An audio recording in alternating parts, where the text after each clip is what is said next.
Hello, welcome. Thank you for joining us on this edition of News 2. Happy Monday. I'm Sandra Gaman-Singh. Topping on Newscast, Tropical Storm Erica may be gone from the territory, but there are still plenty of reminders from her visit. WAPA crews spent all weekend trying to restore power on St. Croix, but there are still a few people who've had to do without electricity. Officials say the entire island should be back to full power. Today, News 2's Erica Parsons has the story. WAPA crews worked up until 11 Sunday night restoring power to areas of St. Croix 3 days after Tropical Storm Erica passed. Yesterday being day 3, we got mostly complete. I think we got about 98%. On St. Croix, out of 10 feeders, only 1 was on, which was feeder 5. 9 were out, so 20,000 plus customers out of power on St. Croix after the storm passed. On Monday morning, WAPA's crews were at it again, tackling the other remaining trouble spots. We had about 3 other poles to replace on this stretch here that were already set and replaced, wires run into last night. This will be the last one. When we finish this one, we'll energize the entire feeder 2. Once we do that on feeder 2, there's very few other areas that we have to deal with. Crews from the St. Thomas St. John district have been here on St. Croix helping to restore power. Director Hodge says that more than 30 poles have already been replaced. That number could grow, though, once power is fully restored. Some customers we put on already that we know there needs to be a change. Somewhere the top of the pole may be burned off or come off. The pole top may have been broken and it damaged the pole. We have some broken poles that structurally need to be replaced. So we'll go around and we'll do all of that. We're going to take all of that. We'll get the power back on first, then we'll go back and do the rest of the work to make the system back strong where it needs to be. Hodge is grateful for the community's understanding of the power outages since safety comes first. We want the power back on right away for all our customers, but the main thing for us, if we energize the circuits right after a storm, there are going to be house fires, there are going to be damage, there are going to be injuries, and maybe fatalities. A lot of work has to be done to make sure that everything is safe for not only the community, for their property, but for our line workers as well. Erica Parsons, News 2. Now, power was restored to St. Thomas, St. John, and Hassel Island by Friday and Water Island by Saturday morning. Those islands weren't affected by Tropical Storm Erica as much as St. Croix, and most of those feeders stayed up. Sean O'Donnell, president and CEO of Innovative, said after the storm, accumulated reports indicate most of the network remained functional throughout the storm. Throughout the process, Innovative has been working closely with WAPA as they replaced pole and energized their lines. As of 8 a.m. on Monday, he said fewer than 300 customers are out of service. During the next 2 days, technical teams will be restoring service to customers in the following areas on St. Croix: Peters Rest, Castle Coakley, Clifton Hill, Cane Bay, La Valley, Claremont, Frigates View, Concordia Ridge, Scenic Drive. And once again, the company is asking that customers refrain from moving or cutting down lines. One Caribbean island's devastation touches many families throughout the island chain. According to 2010 census data, just over 5,300 Virgin Islands residents were born in Dominica. They make up about 15% of the territory's foreign-born population, and the Virgin Islands is stepping up to help in the post-Erica relief effort. News 2's Monica Jonigan has more. The death toll has now risen to 20, and 50 are still missing, according to officials. After assessing the damage caused by Tropical Storm Erica, Prime Minister Roosevelt Skerrit addressed Dominicans at home and abroad on Saturday. The extent of the devastation is monumental. It is far worse than expected. This is a period of national tragedy, and I want for Dominicans on this occasion to pull all other considerations, to put all other considerations aside and reach out to each other as brothers and sisters in Christ.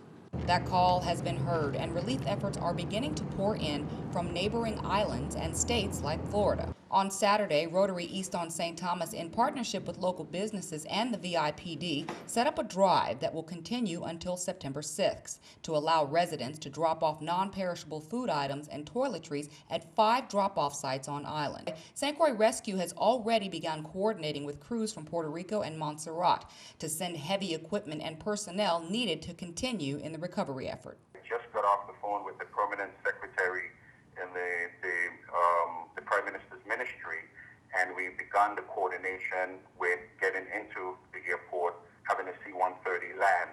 We're going to have a front front-end loader, ATVs, aerial cameras, search and rescue experts with rope equipment, communications, chainsaws, debris removal equipment, and they're going to go in to aid the fire service there in the local response. Monica Jonigan, News 2. Now, St. Croix donation stations have not yet been set up on St. Thomas. If you'd like to donate to the relief effort, you can drop non-perishable food or toiletries at these locations, and we'll have more information on the NEWS2 Facebook page. Meanwhile, Fred strengthened to a hurricane in the Atlantic near the coast of Africa early Monday morning, but is expected to weaken. On the forecast track, the center of Fred is expected to pass near or over the northwestern Cape Verde Islands through early Monday night. Maximum sustained winds are near 85 miles per hour with higher gusts. Little change in strength is expected through early tonight. While Fred passes near the northwestern Cape Verde Islands, gradual weakening is forecast to begin on Tuesday. A hurricane warning has been issued for the next full day for the Cape Verde Islands. The West Indian Company Limited is updating the schedule of ship arrivals for the week of August 30th through September 5th. Due to Tropical Storm Erica. Norwegian Getaway will resume her Tuesday, September 1st call to St. Thomas. The ship will arrive at 7:30 a.m. and depart at 6 p.m. Carnival Valor is confirmed for Tuesday, September 1st. The ship will arrive at 11 a.m. and depart at 7 p.m. as scheduled. All other ships scheduled for Tuesday, September 1st through Saturday, September 5th will arrive as planned unless otherwise announced. Senator Marvin Blyden says the territory could be getting 3 new ferry boats to service between St. Thomas and St. Croix. The senator said the U.S. Department of Transportation responded to his request for grant monies under the Tiger Grant Fund. Public Works Commissioner Gustav James made an initial request for 2 ferry boats in June. Senator Blyden said the VI would be better served with 3 boats. The grants haven't been awarded as yet. The board of directors will make that decision this fall. If the money is received, Blyden says the federal funds would buy 2 passenger ferries and 1 to deliver heavy equipment to help rebuild St. Croix's infrastructure. In other news, the U.S. Department of Treasury today issued a notice of proposed rulemaking, which would provide VI taxpayers with a 30-day travel exception to the 183-day residency test for establishing tax residency in the Virgin Islands. Under the proposed rule, up to 30 days of travel time outside of the Virgin Islands and the United States for business or personal reasons would be allowed to count as days of presence in the Virgin Islands for purposes of meeting the residency test. In effect, a Virgin Islands taxpayer could spend as little as 153 days in the Virgin Islands without losing his or her tax status. And we'll have more details later this week. In other news, national news, the Texas sheriff's deputy who was killed at a gas station was shot 15 times by a gunman who unloaded his entire clip. A prosecutor said Monday as the suspect appeared in court for the first time. A judge found probable cause to hold the suspect, Shannon Miles, for capital murder in the killing of Deputy Darren Goforth in Houston. Miles, 30, wore a yellow jumpsuit and shackles. He did not enter a plea. Goforth had just finished filling up his cruiser on Friday night when he was shot in the back of the head. For the first time in more than a month, mogul Donald Trump is not leading the field in one of the first 4 nominating states in the Republican primary, according to a new poll. Neurosurgeon Ben Carson has surged up in the pack to tie Trump in Iowa. Monmouth University found that out in a poll on Monday.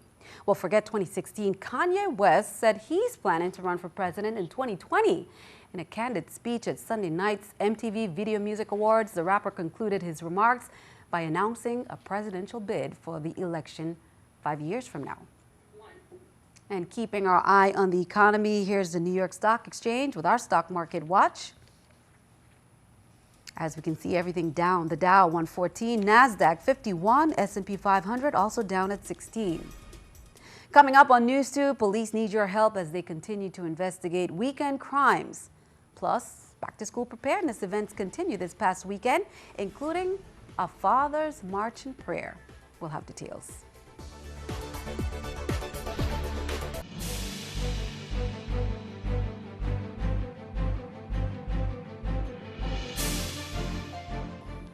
Welcome back. Damari Heiliger, 23, pleaded guilty Monday in district court on St. Thomas to possession of a firearm with an obliterated serial number and possession of an unlicensed firearm. According to the plea agreement filed with the court on December 20th, 2013, a federal search warrant was executed on Heiliger's residence in St. Thomas, and 2 firearms were located in his bedroom. Heiliger is not authorized to possess the firearm in the Virgin Islands. Also, District Court Judge Curtis Gomez on Monday sentenced Eileen Castillo, 37, of the Dominican Republic to 14 months in prison and 3 years supervised release for possession of a firearm by an illegal alien. Court records show that in November 2014, Castillo, who is an illegal immigrant with no authority to be in the U.S. or possess a firearm, possessed and discharged a firearm with an obliterated serial number in a residential area on St. Thomas in connection with a domestic dispute. Well, police are investigating a number of robberies that took place over the weekend on St. Croix. One was the armed robbery of a fast food restaurant and the other a home invasion. NEWS2's Erica Parsons has more. 2 masked gunmen held up the Subway restaurant in Estate Orange Grove Friday night. According to police, 2 employees, both women, were closing the store when the men burst in demanding money. One gunman ordered one of the women who was cleaning to the floor. The other suspect went to the back and led the other woman out at gunpoint. The 2 suspects then robbed the cash register and the safe after forcing the women to open both, or they'd be shot. They then left, taking the women's cell phones as well as the store phone. Thankfully, none were physically hurt. You know, the Subway robbery is the second in this area in several weeks. 3 weeks ago, the KFC that you see behind me was also robbed. A similar pattern. 2 men came in just after closing and robbed the store's employees. Police were called to another robbery Friday night just before 8, this time a home invasion in the Herman Hill area. The victim told police he was held hostage at his house for close to an hour. He was at home packing when he was placed in a chokehold from behind and told not to move. He initially struggled, thinking it was someone he knew who'd been helping him pack earlier. One of 3 gunmen struck him on the head with a gun. He was tied to a chair with duct tape and a towel thrown over his head. The gunman later untied him to lead them to where his money and guns were. The suspects then fled, taking the victim's truck as well as $8,000 in jewelry. Erica Parsons, NEWS2. Meanwhile, on St. Thomas, a 21-year-old woman was treated at the hospital for injuries from a gunshot. She was grazed by a bullet when she and some friends were driving in the Tutu area. According to police reports, they heard a hail of gunfire and she realized she was shot. Andres Carmona Ortiz, 52, of Estate Bovoni, was arrested and charged with second-degree rape in connection with an incident involving a 13-year-old male. According to reports, the minor reported to his parents that he had sexual intercourse with an adult male on Thursday, August 27th in the Estate Bovoni area at roughly 6:30 p.m. He provided the detectives with the name and description of the suspect, Andres Carmona Ortiz. Ortiz openly admitted that he performed oral sex on the minor and allowed the minor to do the same to him. Bail was set at $175,000. Retired Judge James Carroll called on fathers, as he has done since 2009, to get involved in their children's first day with the annual Back to School Fathers March on September 8th. Many fathers came out to show their support. That event was preceded by a rally at Emile Griffith Ballpark on Saturday. Now, next weekend, on September 5th and 6th, local churches will conduct the Back to School Days of Prayer.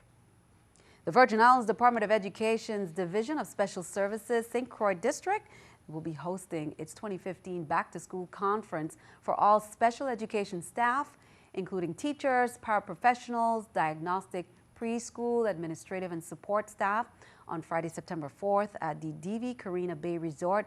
That's from 8:30 a.m. to 3:30 p.m. This year's conference, the theme is Energize Your Performance Strategies for Success.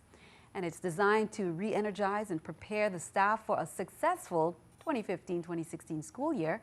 Discussions will center on best practices under the Individuals with Disabilities Education Act and innovative approaches to working with diverse learners. Well, the DLCA says the price freeze has been lifted, effective August 28th at 5 p.m. The freeze was imposed on August 27th due to Tropical Storm Erica. Also, they are reminding everyone about the recall of over 2 million pounds of Oscar Mayer turkey bacon produced between May 31st, 2015 and August 6, 2015. The turkey bacon may have spoiled before its best when used by date and may make consumers susceptible to foodborne illness. And these are the items to avoid. They're on the screen right there. You can call DLCA for more information on the products that include Oscar Mayer Selects Uncured Turkey Bacon, Turkey Bacon Smoked Cured Turkey Chopped and Formed, and Turkey Bacon Smoked Cured Turkey Chopped and Formed.